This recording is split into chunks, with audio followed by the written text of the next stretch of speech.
Hi friends, welcome back to A V Shetty channel.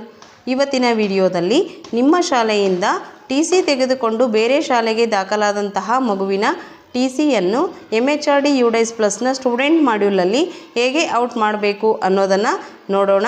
ಅದಕ್ಕಿಂತ ಮುಂಚೆ ಇನ್ನೂ ಯಾರ್ಯಾರು ಎ ವಿ ಶೆಟ್ಟಿ ಚಾನಲನ್ನು ಸಬ್ಸ್ಕ್ರೈಬ್ ಆಗದೆ ನೋಡ್ತಿದ್ದೀರೋ ಇಂತಹ ಸಾಕಷ್ಟು ಪ್ರಮುಖ ಮಾಹಿತಿಗಳನ್ನು ಬೇಗನೆ ಪಡೆಯಲು ಎ ವಿ ಶೆಟ್ಟಿ ಚಾನಲನ್ನು ಸಬ್ಸ್ಕ್ರೈಬ್ ಮಾಡಿ ಅಂತ ಹೇಳ್ತಾ let us start the video. ಮೊದಲಿಗೆ ನಿಮ್ಮ ಶಾಲೆಯ UDICE ಪ್ಲಸ್ನ ಸ್ಟೂಡೆಂಟ್ ಮಾಡ್ಯೂಲಲ್ಲಿ ಲಾಗಿನ್ ಆಗಿ ಆಗ ನೀವು ಈ ರೀತಿಯ ಡ್ಯಾಶ್ಬೋರ್ಡ್ನಲ್ಲಿ ಎಂಟ್ರಿ ಆಗ್ತೀರಾ. ಇಲ್ಲಿ ನೀವು ಸ್ಕೂಲ್ ಡ್ಯಾಶ್ಬೋರ್ಡ್ ಮೇಲೆ ಕ್ಲಿಕ್ ಮಾಡಿ. ಯಾಕೆಂತಂದರೆ ನಾವು ಯಾವ ಮಗುವನ್ನು ಟಿ ಸಿ ಔಟ್ ಮಾಡಬೇಕಾಗಿದೆಯೋ ಆ ಮಗುವಿನ ಪೆನ್ ನಂಬರ್ ನಮಗೆ ಬೇಕಾಗುತ್ತೆ. ನಿಮ್ಮ ಹತ್ರ ಆಲ್ರೆಡಿ ನೋಟ್ ಮಾಡ್ಕೊಂಡಿದ್ರೆ ಓಕೆ, ಇಲ್ಲ ಅಂತಂದರೆ ಸ್ಟೂಡೆಂಟ್ ಪೆನ್ ನಂಬರನ್ನು ಈ ರೀತಿ ಪಡಿಬೋದಾಗಿದೆ. ಸ್ಟೂಡೆಂಟ್ ಡ್ಯಾಶ್ಬೋರ್ಡನ್ನು ಕ್ಲಿಕ್ ಮಾಡಿ. ಆಗ ರೈಟ್ ಸೈಡಲ್ಲಿ ಈ ರೀತಿ ಕ್ಲಾಸ್ ವೈಸ್ ಮಕ್ಕಳ ಲಿಸ್ಟ್ ಕಾಣಿಸುತ್ತೆ. ನೀವು ಯಾವ ಕ್ಲಾಸಿನ ಮಗುವಿನ ಪೆನ್ ನಂಬರ್ ಪಡಿಬೇಕಾಗಿದೆಯೋ ಆ ಕ್ಲಾಸಿನ ಮುಂದಿರುವಂತಹ ಡೌನ್ ಆ್ಯರೋ ಮಾರ್ಕ್ ಮೇಲೆ ಕ್ಲಿಕ್ ಮಾಡಿ. ಆಗ view or section view or manage ಅಂತೇಳಿ ಆ್ಯಕ್ಷನ್ ಕಾಲಮಲ್ಲಿ ಡಿಸ್ಪ್ಲೇ ಆಗುತ್ತೆ. ಅದರ ಮೇಲೆ ಕ್ಲಿಕ್ ಮಾಡಿ. ಆಗ ಆ ತರಗತಿಯ ಎಲ್ಲ ಮಕ್ಕಳು ಡಿಸ್ಪ್ಲೇ ಆಗ್ತಾರೆ. ಇಲ್ಲಿ ಫಸ್ಟ್ ಗ್ರೇಡ್ ಆದ ನಂತರ ಪೆನ್ ನಂಬರ್ ಅಂತಿದೆಯಲ್ಲ ಆ ಕಾಲಮಲ್ಲಿ ನಿಮಗೆ ಬೇಕಾದ ಮಗುವಿನ ಪೆನ್ ನಂಬರನ್ನು ನೋಟ್ ಮಾಡಿಕೊಳ್ಬೇಕು.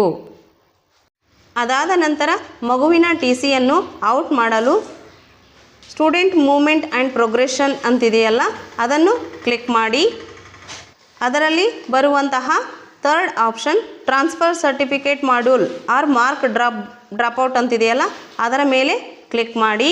ಆಗ ನಿಮಗೆ send to drop box module progression correction for schooling status ಅಂತ ಈ ರೀತಿಯ ಆಪ್ಷನ್ ಬರುತ್ತೆ. ಇದರಲ್ಲಿ ನೀವು ಎರಡು ಆಪ್ಷನನ್ನು ಗಮನಿಸ್ಬೋದು, ಪ್ರೋಗ್ರೆಷನ್ ಕರೆಕ್ಷನ್ ಮತ್ತು ಸೆಂಡ್ ಟು ಡ್ರಾಪ್ ಬಾಕ್ಸ್ ಅಂತೇಳಿ. ಇಲ್ಲಿ ನೀವು ಎರಡನೇ option send to drop box ಮೇಲೆ ಕ್ಲಿಕ್ ಮಾಡಿ. ಆಗ please ensure that students is studying in this school during the current academic year ಅಂತ ಪಾಪಪ್ ಮೆಸೇಜ್ ಬರುತ್ತೆ. ಓಕೆ ಮೇಲೆ ಕ್ಲಿಕ್ ಮಾಡಿ ಕನ್ಫರ್ಮೇಷನನ್ನು ಕೊಡಿ. ಆಗ module for issuing transfer certificate or marking student dropout 2026-27 ಅಂತ ಈ ರೀತಿಯ ಪೇಜ್ ಓಪನ್ ಆಗುತ್ತೆ. ಇದರಲ್ಲಿ ಸ್ಟೂಡೆಂಟ್ ಪೆನ್ ನಂಬರ್ ನೀವೇನು ನೋಟ್ ಮಾಡ್ಕೊಂಡಿದ್ದೀರಲ್ಲ ಆ ಮಗುವಿನ ಪೆನ್ ನಂಬರನ್ನು ಹಾಕಿ ಗೋ ಮೇಲೆ ಕ್ಲಿಕ್ ಮಾಡಿ. ಆಗ ಇಲ್ಲಿ ಮಗುವಿನ ಡೀಟೇಲ್ಸ್ ಓಪನ್ ಆಗುತ್ತೆ. PEN number, student name, gender, date of birth, father's name, mother's name ಮತ್ತು ಕ್ಲಾಸ್, ಸೆಕ್ಷನ್, ಅಕಾಡೆಮಿಕ್ ಇಯರ್ ಎಲ್ಲವೂ ಕೂಡ ಡಿಸ್ಪ್ಲೇ ಆಗುತ್ತೆ. ಕೆಳಗೆ ಒಂದು ನೋಟ್ ಕೂಡ ಬಂದಿರುತ್ತೆ.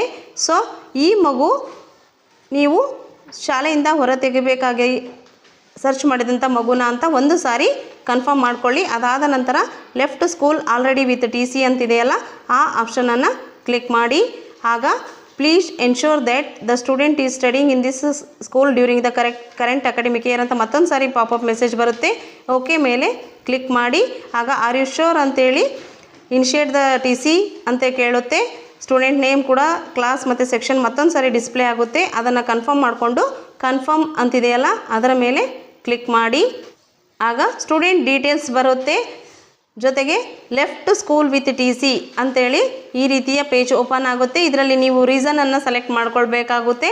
ಸೆಲೆಕ್ಟ್ ರೀಸನ್ ಕೆಳಗಡೆ ಇರುವಂತಹ ಡ್ರಾಪ್ ಡೌನನ್ನು ಕ್ಲಿಕ್ ಮಾಡಿದಾಗ ಸಾಕಷ್ಟು ರೀಸನ್ಸ್ ಇಲ್ಲಿ ಡಿಸ್ಪ್ಲೇ ಆಗುತ್ತೆ. ಆ ಮಗು ನಿಮ್ಮ ಶಾಲೆಯಿಂದ ಹೋಗಲು ರೀಸನ್ ಏನು, ಫ್ಯಾಮಿಲಿ ಟ್ರಾನ್ಸ್ಫರ್ ಏನಾದರೂ ಆಗಿದೆಯಾ ಅಥವಾ ಡಿಸ್ಟೆನ್ಸ್ ಫ್ರಮ್ ಅವರ ರೆಸಿಡೆನ್ಸಿಂದ ತುಂಬ ದೂರ ಇದೆಯಾ, ಈ ರೀತಿ ಕೆಲವೊಂದಿಷ್ಟು ಹೈಯರ್ ಕ್ಲಾಸ್ ಸ್ಕೂಲ್ಗೆ ಏನಾದರೂ ಪ್ರಿಫರ್ಡ್ ಆಗಿದ್ದಾರಾ, ಗೌರ್ಮೆಂಟ್ ಪ್ರೈವೇಟ್ ಸ್ಕೂಲಿಗೆ ಬೇರೆ ಗೌರ್ಮೆಂಟ್ ಆಗಿರ್ಬೋದು ಅಥವಾ ಪ್ರೈವೇಟ್ ಸ್ಕೂಲ್ಗೆ ಏನಾದರೂ ಬೇರೆ ಕಡೆ ಟಿ ಸಿ ತೆಗೆದುಕೊಂಡು ಹೋಗಿದ್ದಾನಾ, ಈ ರೀತಿ ಅನ್ನೋನ್ ರೀಸನ್ಸ್ ಈ ರೀತಿಯಾಗಿ ಸಾಕಷ್ಟು ಆಪ್ಷನ್ಸ್ ಕಾಣಿಸುತ್ತೆ. ಇದರಲ್ಲಿ ಸೂಟಬಲ್ ಆಪ್ಷನನ್ನು ಸೆಲೆಕ್ಟ್ ಮಾಡಿ. ಈಗ ನಾನು ಟಿ ಸಿ ಕೊಟ್ಟಿರುವಂಥ ಮಗು ಬೇರೆ ಶಾಲೆಗೆ ಗೌರ್ಮೆಂಟ್ ಸ್ಕೂಲ್ಗೆ ಹೋಗಿದೆ. ಸೊ ಅದಕ್ಕೋಸ್ಕರ ಗೌರ್ಮೆಂಟ್ ಪ್ರೈವೇಟ್ ಸ್ಕೂಲ್ ಟ್ರಾನ್ಸ್ಫರ್ ಅಂತಿದೆಯಲ್ಲ ಅದನ್ನು ಸೆಲೆಕ್ಟ್ ಮಾಡ್ತಿದ್ದೀನಿ. ನಂತರ student date of leaving school ಅಂತಿದೆಯಲ್ಲ ಇಲ್ಲಿ ನೀವು ಪಕ್ಕದಲ್ಲಿರುವ ಕ್ಯಾಲೆಂಡರನ್ನು ಸೆಲೆಕ್ಟ್ ಮಾಡಿಕೊಂಡು ಆ ಮಗು ಶಾಲೆ ಬಿಟ್ಟ ದಿನಾಂಕವನ್ನು ಇಲ್ಲಿ ನೀವು ಸೆಲೆಕ್ಟ್ ಮಾಡ್ಕೊಳ್ಬೇಕಾಗುತ್ತೆ. ಅದಾದ ನಂತರ ಇಲ್ಲಿ ಪಕ್ಕದಲ್ಲಿರುವಂತಹ ಕ್ಯಾಪ್ಚಾವನ್ನು ಆ್ಯಸ್ ಇಟ್ ಈಸ್ ಇಲ್ಲಿ ಬಾಕ್ಸಲ್ಲಿ ನೀವು ಟೈಪ್ ಮಾಡಬೇಕು. ಅದಾದ ನಂತರ ಇಲ್ಲಿ ರಿಮಾರ್ಕ್ಸ್ ಅಂತಿದೆಯಲ್ಲ ಆ ಕಾಲಮಲ್ಲಿ ನೀವು ಮೇಲೆ ರೀಸನನ್ನು ಏನು ಸೆಲೆಕ್ಟ್ ಮಾಡ್ಕೊಂಡಿದ್ರೋ ಅದಕ್ಕೆ ರಿಲೇಟೆಡ್ ಆದಂಥ ರಿಮಾರ್ಕ್ಸನ್ನು ಬರಿಬೇಕಾಗುತ್ತೆ. ಸೊ ನಾನೀಗ ಟಿ ಸಿ ಔಟ್ ಮಾಡಬೇಕಾದಂತಹ ಮಗು ಬೇರೆ ಗೌರ್ಮೆಂಟ್ ಸ್ಕೂಲ್ಗೆ ಹೋಗಿದೆ. ಸೊ ಆ ರೀತಿಯಾಗಿ ನಾನು ರಿಮಾರ್ಕ್ಸನ್ನು ಬರಿತೀನಿ. ಅದಾದ ನಂತರ ಇಲ್ಲಿ ಕೆಳಗಡೆ ಇರುವಂತಹ ಚೆಕ್ ಬಾಕ್ಸನ್ನು ಸೆಲೆಕ್ಟ್ ಮಾಡ್ಕೊಳ್ಳಿ, ಕ್ಲಿಕ್ ಮಾಡಿ. ಅದಾದ ನಂತರ ಕೆಳಗಡೆ ಇರುವಂತಹ ಸಬ್ಮಿಟ್ ಮೇಲೆ ಕ್ಲಿಕ್ ಮಾಡಿ. ಆಗ are you sure want to see this student ಅಂತ ಕೇಳುತ್ತೆ. ಕನ್ಫರ್ಮ್ ಮಾಡಿಕೊಂಡು ಕನ್ಫರ್ಮ್ ಮೇಲೆ ಕ್ಲಿಕ್ ಮಾಡಿ. ಆಗ student has successfully left the school with a transfer certificate and move to drop box ಅಂತೇಳಿ ಮಗು ಸಕ್ಸಸ್ಫುಲ್ ಆಗಿ ಡ್ರಾಪ್ ಬಾಕ್ಸ್ಗೆ ಮೂವ್ ಆಗುತ್ತೆ. ಓಕೆ ಮೇಲೆ ಕ್ಲಿಕ್ ಮಾಡಿ. ಆಗ ಇನ್ನೊಂದು ಸಾರಿ ಪಾಪಪ್ ಮೆಸೇಜ್ ಈ ರೀತಿಯಾಗಿ ಬರುತ್ತೆ. ಓಕೆ ಮೇಲೆ ಕ್ಲಿಕ್ ಮಾಡಿ. ಆಗ ಮಗುವಿನ TCಯನ್ನು UDICE ಪ್ಲಸ್ನಿಂದ ಸಕ್ಸಸ್ಫುಲಿ ಔಟ್ ಮಾಡಿದಂಗೆ ಆಗುತ್ತೆ. ಇದಾಗಿತ್ತು ಇವತ್ತಿನ ವಿಷಯ. ವಿಡಿಯೋ ಇಷ್ಟ ಆದರೆ ಲೈಕ್ ಮಾಡೋದನ್ನು ಮರಿಬೇಡಿ. ಮುಂದಿನ ವಿಷಯದಲ್ಲಿ ಸಿಗೋಣ. ಅಲ್ಲಿವರೆಗೂ ಬಾಯ್ ಫ್ರೆಂಡ್ಸ್.